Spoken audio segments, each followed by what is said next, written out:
guys, welcome back to the channel. Thank you so much for clicking on today's video.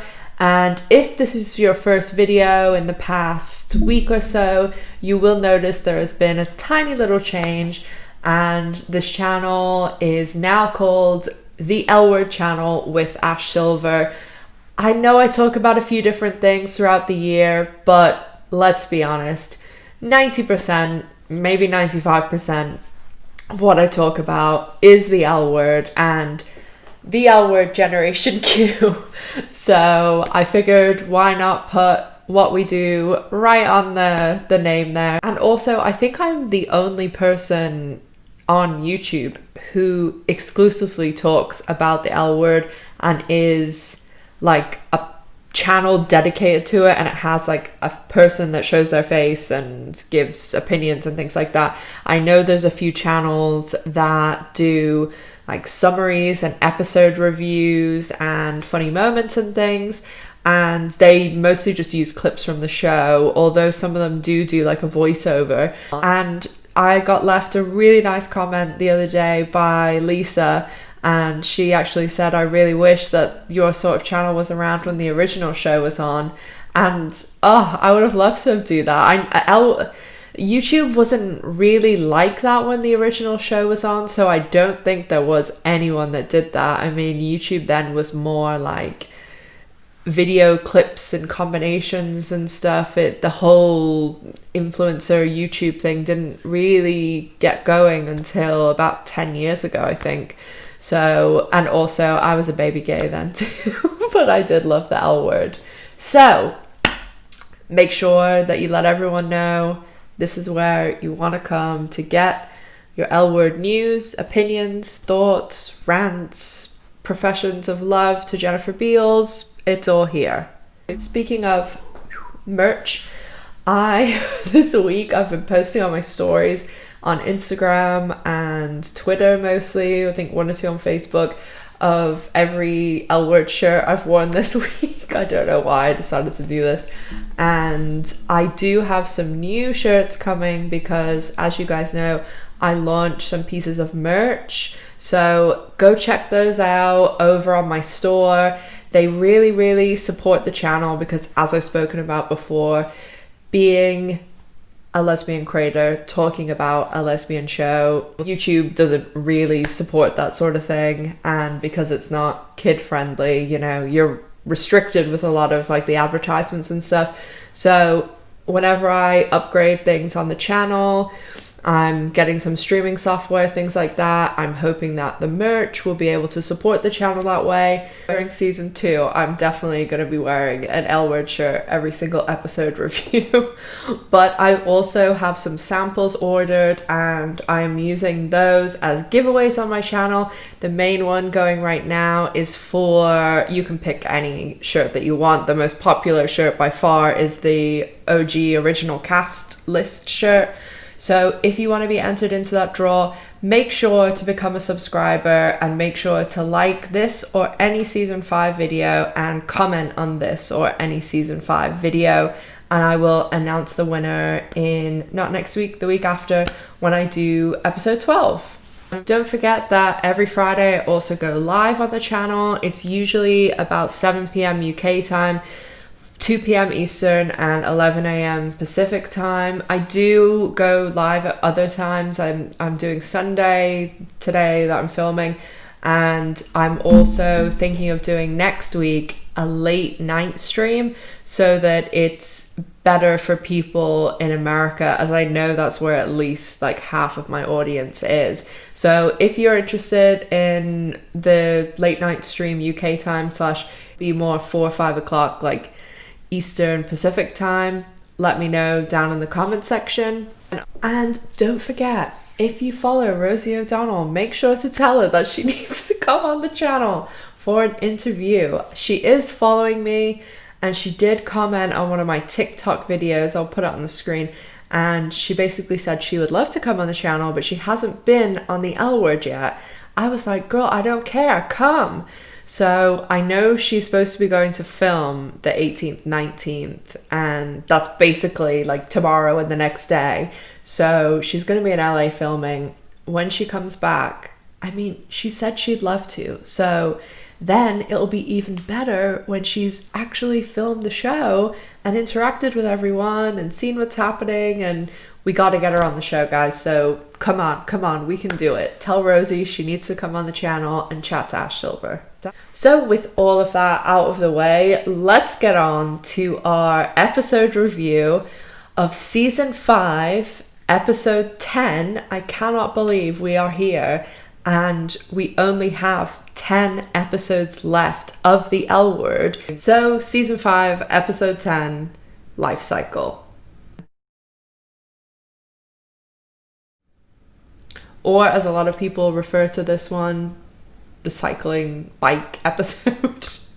And let me tell you, there is a lot of cycling montages in this. One could argue maybe a little too heavy on the cycling montages. As with last episode, I did kind of film like a little bit of the screen and me reacting when I was watching the episode, and I did play the Never Have I Ever game with them, and then I did also film kind of when the whole BETTE TINA thing is absolutely imploding.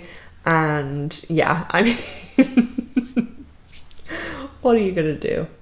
And as always, let's start out with Jenny. And this episode is kind of interesting because they all basically are together. I mean, they do split off and have little scenes on their own, but you know, we're not in any of our usual sets. Like, we are completely from the beginning of the episode all the way through to the end, like on this biking breast cancer Team Dana situation. And we obviously have our core group, and even, you know, Max and Kit, who are sometimes not part of the core group, they're there. And then we even have like Tom and Jodi and Tasha's friends and Nikki, and everybody's brought in. So the episode begins with Tina, Nikki, and Jenny kind of like having this argument because Jenny's invited Nikki along. I think the episode Lesbians Gone Wild was directed by Angela Robinson as well, but Angela Robinson wrote and directed this episode, and she is one of the most talented writers and directors, I think, of the original show. And if you notice in the beginning, Nikki has on a Girl Trash t-shirt, which was like a web series turned series that Angela Robinson did. And I always love to plug her because she did a film probably about 3 years ago now called Professor Marsden and the Wonder Women. And it's about the professor, his wife, and the third person in their relationship, another woman, who created the Wonder Woman comics. And you guys have seen like my Wonder Woman thing that hangs there. I love Wonder Woman. I think it's great, and it's a really, really interesting story. The Professor Marsden point, even you'll see in you know, the Wonder Woman 2 that just came out, they always credit Professor William Marsden. And also Professor Marsden's wife is from where I live, the Isle of Man, a tiny little island that's 30 miles long and has like 70,000 people on it. Really 85, but tax haven. So they also, in the film, Professor Marsden and the Wonder Woman give the Isle of Man a shout out. So it's just a cool little thing that I enjoy. The absolute funniest bit of the episode was Nikki putting the sunglasses on and being like, no one's gonna recognize me, Tina, it's cool. And literally, so this guy comes up as she's putting them on and says, are you Nikki Stevens? Like, it is brilliant. Jenny and Nikki kind of continuing their relationship, and we also get a sex scene that's like not a typical L word scene. I mean, we've had, I don't think I'm allowed to use the certain word on YouTube, so the scene that we got was Sherry Jaffe and Shane by the pool, and I mean, that to my mind is the last time we saw that on this show, and I don't think we see it again. So as we know, Adele absolutely like was at her evil powers fully realized in this episode. And I thought it was so hilarious when, you know, we see Nikki and Jenny and the camera, and Adele is literally sitting outside the tent smoking a cigarette. Like, it's just, the Adele character was, I think, just such a funny villain, but unintentionally funny. Kit in this episode is absolutely hilarious, and I think for me the shining moment of Kit is when, you know, before all the Never Have I Ever kicks off properly, Bette and Tina are looking at each other, which, spoiler alert, is what ruins everything for them, is they can't stop looking at each other. And Kit sees Bette and Tina looking at each other, and Kit's face is just like, and I had the screen caps on, and it's like big sigh, and Kit's just like, I hope you know what you're doing, and Bette's like, everything's perfectly in control, Kit.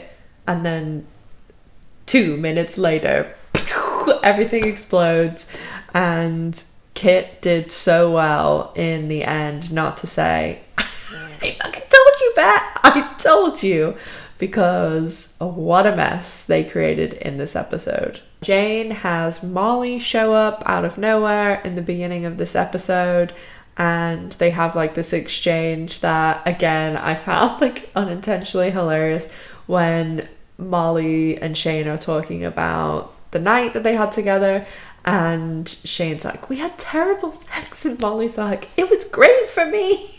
And I was like, is Molly a straight man? Because so many of my friends, if I had $1 for every straight woman who had told me that they have had terrible sex because the person didn't do anything, or the man didn't do anything, I'd never have to work a day in my life. I mean, I've said this before, and I'll just say it again. Molly, when I first watched this show, I was a baby gay, and I was like 20, I think, when season 5 came out. I was about 20, 21, and Molly, I mean, I didn't like love her, but I thought she was a fine character. She didn't really bother me. And now watching it, I could not do what Shane is. Like, even now, to me, there was someone that started talking to me like on one of those dating apps, and they were like, oh, well, I'm not out, and they were, you know, in their 30s, and I'm like, I you know, I don't have time for that. But it's just, it's such a process. And then like when someone's coming out and they are so young, and I know people who, they have been like 19, 20, and they start dating someone who's like 40, and normally, like right now, if I started dating someone who was like, I don't know, 50, and I'm 34, I wouldn't, like, it's not a big deal, because you're kind of both, you know, you're both in that middle age. One's at the beginning, one's near the middle end, and it's just, you're in the same space. But when someone is like 19, 20, and someone else is 40, like, you're at such different stages in your life. And yeah, and I know people who, they've married that person and they've been with them like all their adult life, and it's just, I always I don't know, I always find those people too, they, and this goes for a lot of lesbians, that whenever, if somebody spoke to me and said, oh hey, did you watch the new episode of the L Word, and I would say, oh yeah, I watched it, I loved it. And even if I watched it with someone else, like, I would still say I really liked it, and if, you know, I was in a couple, I'd maybe say, oh, we watched it together, and, you know, she liked this and she liked that, and I thought this was funny. But I find those couples that one was very young and one was like well into middle age, that it's such like an unhealthy dynamic, that I know someone that ever since they have been with this person, it's been like a long time, like 10 years at least, and I've never heard them ever say the word I since they've been together. And I'm like, to me, I don't know, maybe that's just me, and maybe some people like really like that, but you still have your own like thoughts. Like, you're not that. It's just odd to me, and I do find that a lot with people, and I don't just mean like lesbians. I mean that like people who are in these relationships, whether it be someone has a lot of money and someone doesn't, or someone is really good looking and someone isn't, and you know, they have these imbalances, and whether they're real or fictional imbalances, or it's more of like someone who is like an older man is wealthy and he's married to a younger woman who's not, and everything has to be like we, us, da, da, da, and they have to insert them into every single conversation. It's like a control thing, but then it's also just really, really complicated, I think. And they do address this with Bette and Tina in season 1, I think, when they're in Dan Foxworthy's group, and Tina says like, our biggest fear is that Bette's dad doesn't accept the baby. And when Bette and Tina were in that season 1 kind of unhealthy dynamic, they are showing that, where Tina is just becoming an extension of Bette and filling that very stereotypical wife, girlfriend role that women usually fill in movies, television shows with a male lead. And I think that was showing how unhealthy their relationship was then, and why, again, I will tell you that Tina went away and worked on herself and found herself and, you know, became the badass person that we see in season 5. And that's why when Bette and Tina got back together in season 5, even though they got back together a little bit messy, that they were in a completely different space, and they were both two well, maybe not fully actualized, but they were like two pretty strong people that both excelled in their jobs, excelled in their relationship, excelled in their love for one another.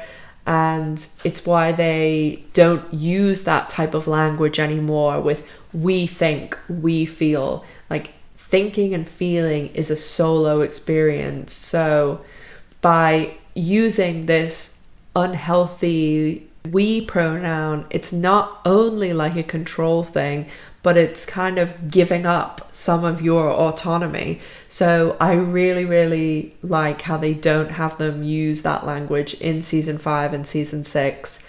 And then, as we know, just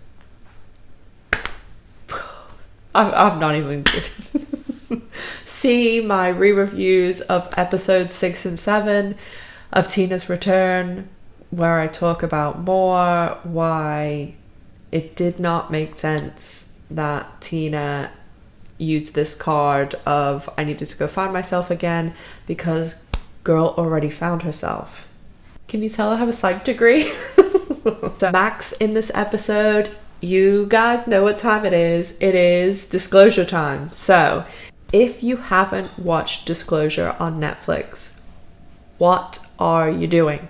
You need to go and watch it. It is a game changer.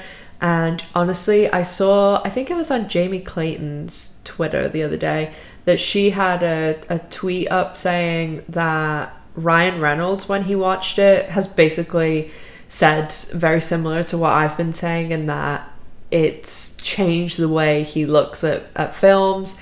And well, this part's not the same as me, and how he will go on making films in the future, how it'll be different because of this movie. And I like thought that was great to see. And I just think everyone should watch Disclosure, because we think that we're educated on these topics, especially being in the LGBTQ universe, but you need to see this movie. It is completely eye-opening. I learned so much, and a couple of people this week have sent me direct messages, tagged me in tweets saying thank you for recommending this, because it blew me away. So I did do a tweet about it last week too, and I tagged Jamie Clayton. I don't normally tag actresses a lot. It's only on a rare occasion, and only if I'm praising their work. More on that in a minute. And I tagged Jamie Clayton in it and she liked it, so that was cool. And also, Jamie Clayton, will you come on my channel so I can interview you, please? Someone also said to me the other day, not just to have Rosie on the channel, but the rest of the cast. And I was like, girl, I wish, please, anyone from the cast, I really want to interview you. And guys, get the message out. If you put any tweets, Instagram comments, mention the Biggest L Word channel, and I will get them on the channel for us all. Tasha and Alice in this episode. At the very beginning, we meet Tasha's friends, and they're from this other lesbian bar, and Tasha's like, Alice, you wouldn't know it. And it's like, how many lesbian bars are there in LA? There's like the Planet, She Bar, this Coco Lab, all these places. And sadly, in reality, there is zero lesbian bars in LA. I was really lucky where I used to live in Tampa. Like when I came out, I lived in Tampa for like 12 years. And I lived next door. On one side was an Outback Steakhouse, and on the other side was this gay bar called City Side, and it was like an old man gay bar. I was always the only lesbian in there, and like I was a lot younger too, and I always do my makeup and hair and like dressed very like suits and stuff like that, so they always would like let me come in and like hang out with all these older gay men.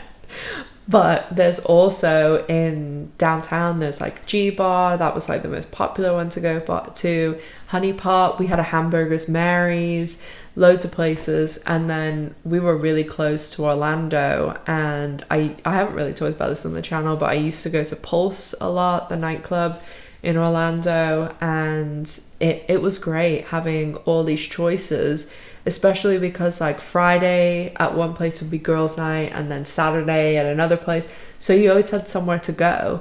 But now it's so sad because I keep seeing all these, like there was a place I think in Seattle, and another one in Portland, and another one in New York, like really old gay bars that have been around for a long time, and they're all having serious financial hardship because of the pandemic. And if I'll post some down in the comment section, some of the links to the GoFundMe's, and if there's anything anyone can do to help out any of these bars, like it would just be amazing. Even if you can't donate, spread the word, because it's just so sad to see things like this go by the wayside when there are so few to begin with.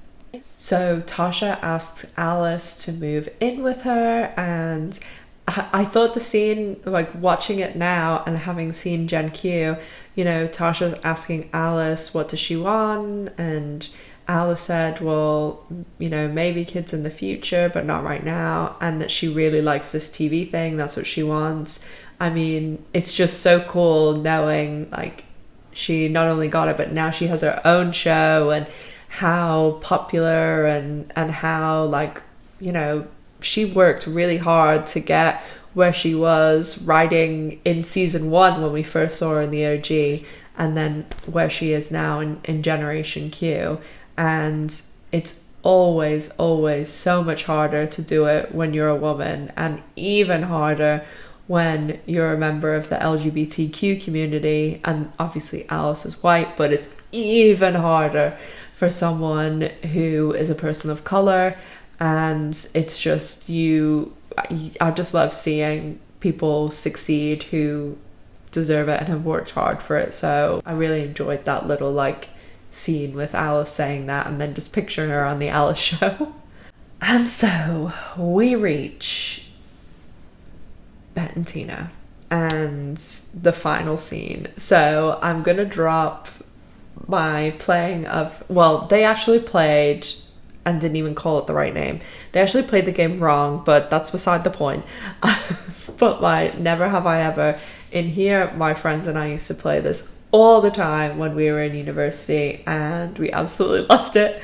And it was really fun as well, because normally when I would play it, like I would be with like one of my girlfriends and then my group of friends, so it was always pretty amusing. How about we play I Never? Oh, that is good. Yeah, let's play that. How do you play? Never have I ever, but okay. Like, I've never eaten potato chips. Are you gonna play, G? We're gonna play, okay. So it's the opposite. I've never slept with a girl. Okay, I would drink. So you drink when it's the opposite. Obviously. I never lie about who I'm sleeping. I guess I would drink because in like my first relationship I did, but now I don't. Yeah, you two better drink. Yeah, that one time. Yeah, don't remind all of us. I'll drink. Cheating is thinking cheating, all these things, and I would also argue that there is a point where maybe nothing actually physical has happened, like you haven't slept with the person or something, but there are things that you can do. I think that you can have a kind of intimacy between two people that is cheating, that if you're taking away the intimacy from someone else and feeding it by spending time with this new person, and you know there's feelings there and you know that person likes you, and you're ignoring your partner's calls or not going somewhere with them to spend time with this person, and you develop feelings and they are, then I definitely think that's cheating more than, say, a kiss, you know, in a nightclub drunken or something. So like I would definitely prefer that than this intimacy developing between people. So it is such a fine line, and normally if you're having to question yourself and think, is this cheating? The answer is normally yes. So as I said in my little clip, Tina has one of those faces where she can't really hide how she's feeling, and it all just becomes too much for her, because we do see that scene between Jodi and Tina where Jodi says, I know there's something going on with Bette, but I don't know what it is. And Tina, you can see, is like, you know, feeling really guilty, really bad. And Bette is just being kind of like shutting down with Jodi. And Jodi says to her, like in a joking way, are you cheating on me? And then Bette and Tina just...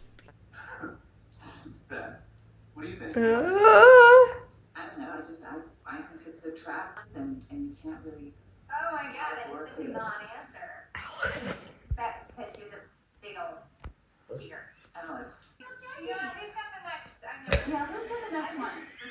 You were a giant cheater. It was a phase. I'm not saying you are now, but like... But you are. You cheated. Saw it. You were there. She was cracking from. Are you treating me? I don't really know why it had to come out this way, because it's not like they kissed last night and then this is the next day. Like this has been going on for weeks at this point, maybe longer. We don't know. We know, you know, when She Bar opened was when they first kissed, and then we know we had this famous stir-fry scene, famous stir-fry scene, the famous after Phyllis's party scene, and then we had the elevator scene. And also in that, Bette was like, I don't want to tell her till after the Pink Ride. So it wasn't like the Pink Ride was tomorrow. So this definitely probably been, at a minimum, I would say 6 weeks. At the most, maybe 8 weeks. So 2 months, and you've been lying to someone every day. I mean, could they not have Bette have just said, well, of course not, and then told her that well, one, if we're really doing, I can't believe that they let this go on for so long and made freaking Jodi go on this bike ride for someone she didn't even know. Like, if anyone is cheating on anyone, break up with the person straight away. Don't drag it out. This is what drives someone absolutely nuts, is all this messing around and sneaking behind the back and all this stuff. So just a mess. I don't know why it had to come out this way.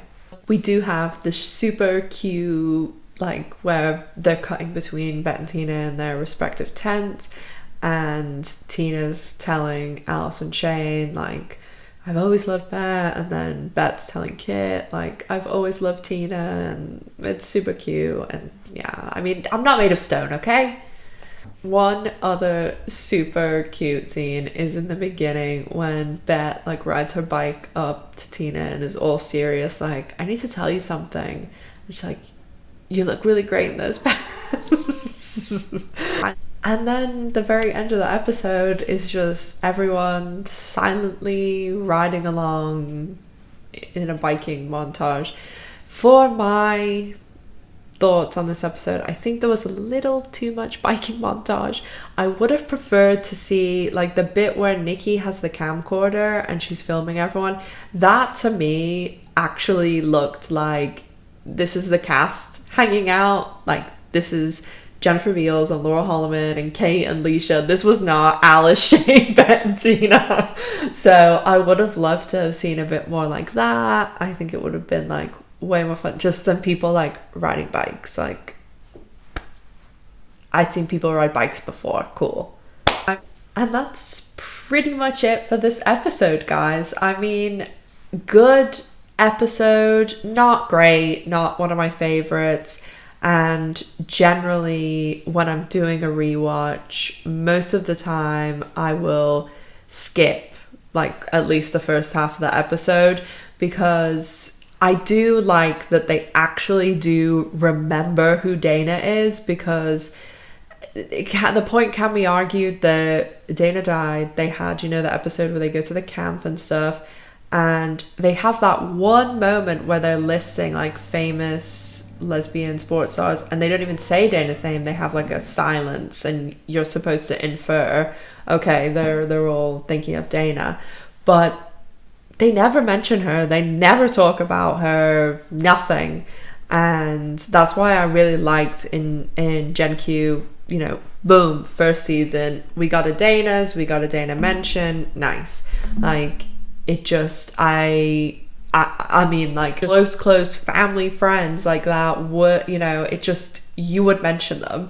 Like, I even think about my mom died like 6-7 years ago, and I'll tell stories all the time about, oh, my mum like that, or oh, my mum went there, or I see my mum's friend or something. And yeah, it's just odd they never mention Dana. And yeah, it's just very odd that they never really bring Dana up. They never talk about her, anything like that. And this is pretty much it until Generation Q.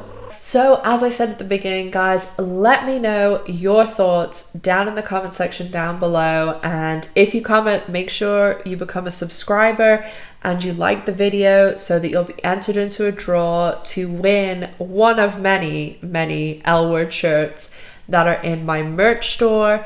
And the link is in the drop down below this video as well. I did add 2 new shirts today.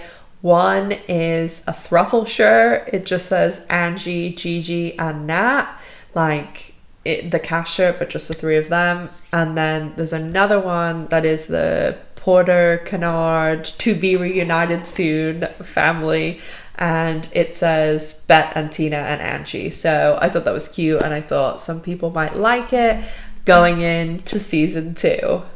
Make sure that you guys are following me over on Instagram, Facebook, Twitter, and against my better judgment, TikTok. And Rosie O'Donnell does follow me over there. So make sure to check my stuff out there. I only really talk about the L Word, of course. And make sure that you are telling anyone you know to come and visit the only channel on YouTube that is dedicated to reviewing, going over episodes, breakdowns, trailers, casting, spoilers, things that are coming up, and everything in between. The L Word channel with Ash Silver.